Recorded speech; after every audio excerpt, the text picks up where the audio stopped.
അസ്സലാമു അലൈക്കും വറഹ്മത്തുള്ളാഹി. ബിസ്മില്ലാഹി അൽഹംദുലില്ലാ അല്ലദീ ഹദാനാ ലിഹാദാ വമാ കുന്നാ ലിനഹ്തദിയ ലൗലാ അൻ ഹദാനല്ലാഹ് അമ്മാ ബഅദ്.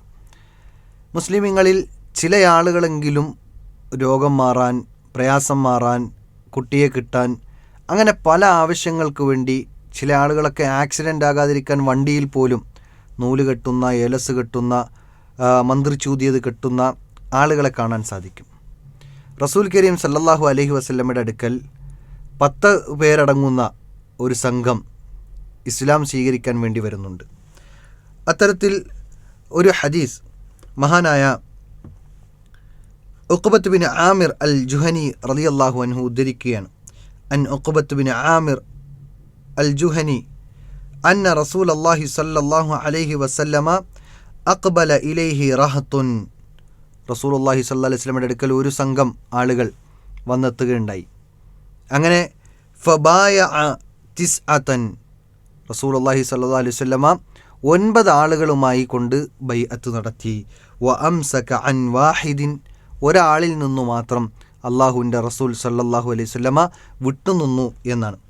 അപ്പോൾ ഫഖാലു, സഹാബികൾ ചോദിച്ചു, യാ റസൂലല്ലാഹ് ബായഅത തിസ്അതൻ വ തറക്ത ഹാദാ, നിങ്ങൾ 9 ആളുകളുമായി കൊണ്ട് ബൈഅത്ത് ചെയ്തു, ഒരാളെ നിങ്ങൾ ഒഴിവാക്കുകയും ചെയ്തു, എന്താണ് കാരണം എന്ന് ചോദിക്കുമ്പോൾ ഖാല ഇന്ന അലൈഹി തമീമ, കാരണം അവൻ്റെ കയ്യിലൊരു ഏലസ് ഉണ്ടായിരുന്നു, അവൻ്റെ ശരീരത്തിൽ ഒരു ഏലസ് ബന്ധിച്ചിരിക്കുന്നു എന്ന് റസൂൽ കരീം സല്ലല്ലാഹു അലൈഹി വസല്ലമ പറഞ്ഞു. അതുകൊണ്ടാണ് ഞാൻ ബൈഅത്ത് ചെയ്യാതെ വിട്ടുനിന്നത് എന്ന് പറയുകയാണ്.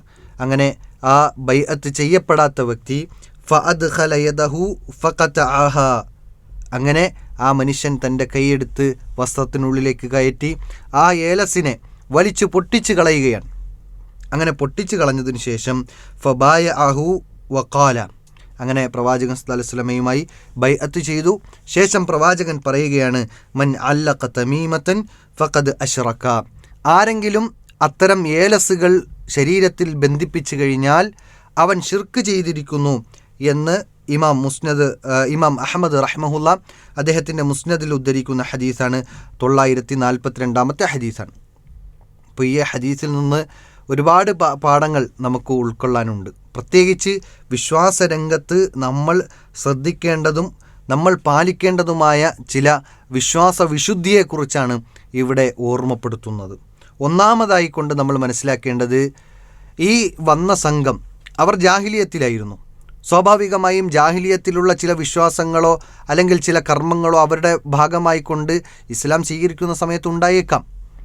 അതുകൊണ്ട് തന്നെ അത് പൂർണ്ണമായി ഒഴിവാക്കിയതിന് ശേഷമേ ഇസ്ലാമിലേക്ക് പ്രവേശിക്കാൻ സാധിക്കുകയുള്ളൂ എന്നതിൻ്റെ അടിസ്ഥാനത്തിൽ ജാഹിലിയത്ത് പൂർണ്ണമായി ഒഴിവാക്കണം, അന്ധവിശ്വാസവും അനാചാരവും പൂർണ്ണമായി ഒരു മുസ്ലിം വെടിയണം എന്നതുകൊണ്ടാണ് റസൂലുള്ളാഹി സ്വല്ലല്ലാഹു അലൈഹി വസല്ലം അവിടെ ബൈഅത്ത് ചെയ്യാതെ 9 പേരെ ബൈഅത്ത് ചെയ്ത പ്രവാചകൻ ഈ ഏലസ് കെട്ടിയ വ്യക്തിയിൽ നിന്ന് മാറി നിന്നു എന്നതാണ്.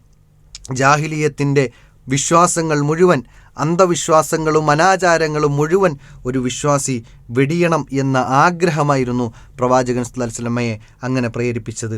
ഇനി മറ്റൊരു പോയിൻ്റ്, ഈ ഹദീസിൽ നിന്ന് നമ്മൾ പഠിക്കേണ്ട ഏറ്റവും പ്രധാനപ്പെട്ട വിശ്വാസരംഗത്ത് നാം മനസ്സിലാക്കേണ്ട ഏറ്റവും മർമ്മപ്രധാനമായ ഒരു പോയിന്റ് എന്തെന്ന് വെച്ചാൽ, അഭൗതികമായ മാർഗത്തിലൂടെ ഉപകാരമോ ഉപദ്രവമോ ചെയ്യാനോ തടയാനോ ഈ അള്ളാഹു അല്ലാത്ത ആളുകൾക്ക് സാധിക്കും, അള്ളാഹു അല്ലാത്ത വ്യക്തികൾക്ക് സാധിക്കും, അള്ളാഹു അല്ലാത്ത ശക്തികൾക്ക് സാധിക്കും, അല്ലെങ്കിൽ ഏതെങ്കിലും ഒരു മഖ്ലൂക്കിന് സാധിക്കും എന്ന് വിശ്വസിച്ചാൽ ആ വിശ്വാസം ശിർക്കാണ്.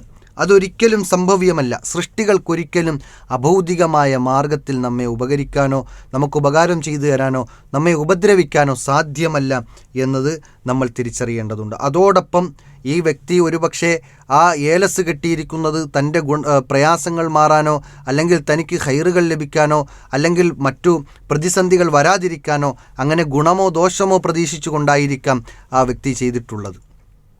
അത് അള്ളാഹുവിൽ ഭരമേൽപ്പിക്കുന്നതിന് ഘടകവിരുദ്ധമായ പ്രവർത്തനവും വിശ്വാസവുമാണ്.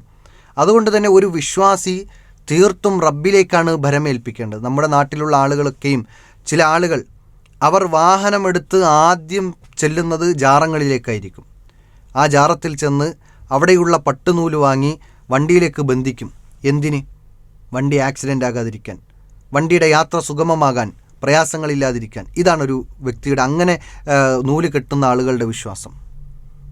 യഥാർത്ഥത്തിൽ അതുപോലും റബ്ബിൽ പങ്കുചേർക്കലും അള്ളാഹുവിൽ ഭരമേൽപ്പിക്കുന്നതിനു പകരം കേവലം ആ നൂലിലേക്ക്, ആ തുണിയിലേക്ക്, ആ പട്ടിലേക്ക് ഭരമേൽപ്പിക്കുന്ന ഒരു ദുസ്സഹനമായ അവസ്ഥയാണ് അതിലുള്ളത്. ഏറ്റവും മോശപ്പെട്ട പ്രവർത്തനമാണത് എന്നത് നമ്മൾ പ്രത്യേകം പറയേണ്ടതുണ്ട്.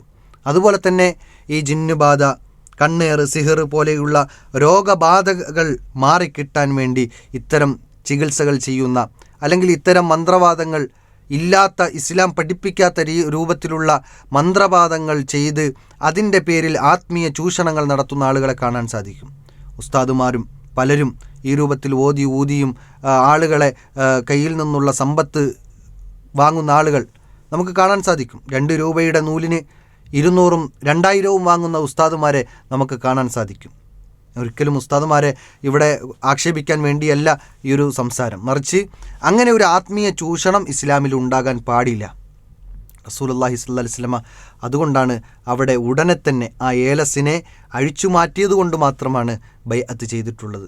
ബൈഅത്ത് ചെയ്യാതിരിക്കാനുള്ള കാരണം അവിടെ ഇസ്ലാമിന് അന്യമായ ഒരു വിശ്വാസം അവരുടെ മനസ്സിലുണ്ടായിരുന്നിട്ടും അതോടൊപ്പം അതിൻ്റെ പ്രവർത്തനങ്ങളുടെ ഫലമായിക്കൊണ്ട് ഏലസിനെ ശരീരത്തിൽ ബന്ധിച്ചതുകൊണ്ടുമാണ് ആ ഒരു ബൈഅത്തിൽ നിന്ന് പ്രവാചകൻ സല്ലല്ലാഹു അലൈഹി വസല്ലം പോലും മാറി നിന്നിട്ടുള്ളത് എന്ന് നമ്മൾ തിരിച്ചറിയണം.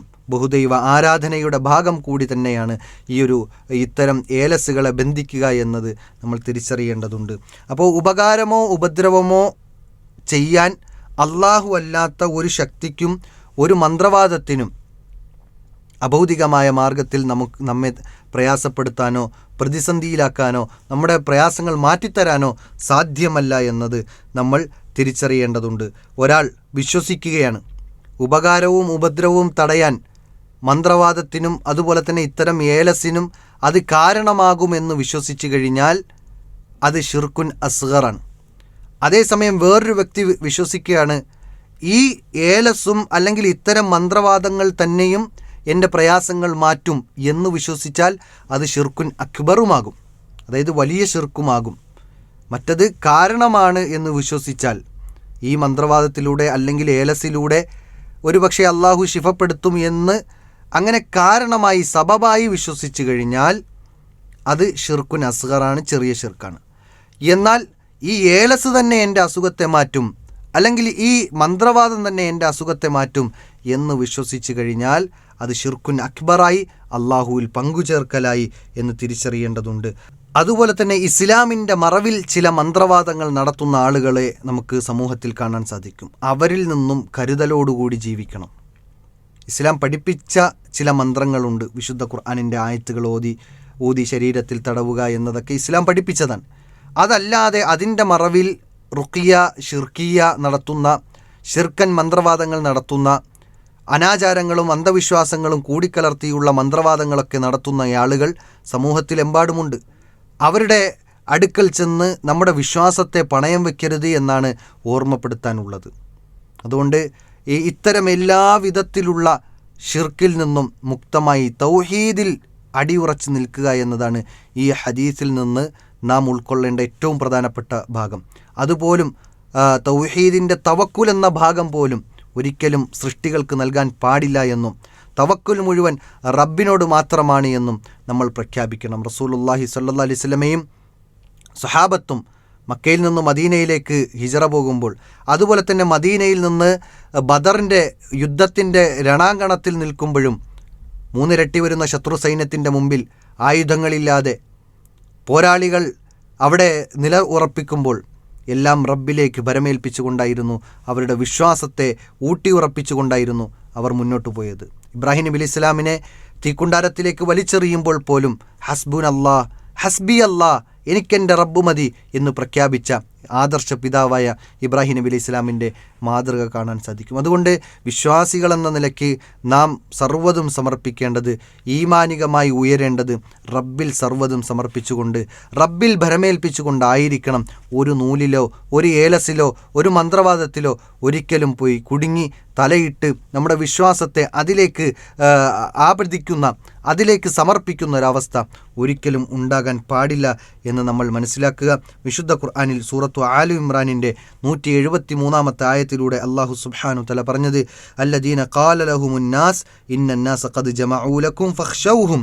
അങ്ങനെ ആളുകൾ ഒരുമിച്ച് കൂടിയിട്ട് അവർക്കെതിരെ നിങ്ങൾ പേടിച്ചുകൊള്ളൂ എന്ന് പറഞ്ഞു കഴിഞ്ഞാൽ അവർ പറയും, ഈമാനുള്ള ആളുകൾ പറയും, ഫസാദഹും ഈമാനൻ വഖാലു ഹസ്ബുനല്ലാഹു വനിഅമൽ വക്കീൽ. വിശ്വാസികൾ എന്താ പറയുന്നത്?